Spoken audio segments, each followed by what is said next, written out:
Guys, চলে এসেছি তোমার জন্য ইয়াম্মা রেজেডার রিলে এবং চার্জিং কয়েল। একটা দিয়ে রিলে আর চার্জিং কয়েল টেস্ট করো।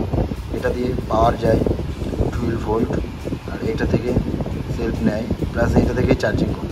এই কয়েলটা ভালো আছে কিনা খারাপ আছে মাল্টিমিটার দিয়ে কীভাবে চেক করবে চলো আমি তোমাদের আজকে দেখিয়ে দিচ্ছি মাল্টিমিটার দিয়ে কীভাবে চেক করবে।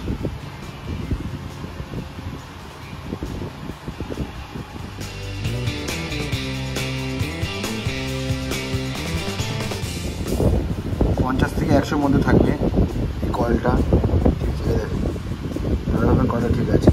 2 ওহম রাখার পর মাল্টিমিটার 200 রাখার পর থাকবে, তারপরে এই কয়েলটা ঠিকঠাক আছে।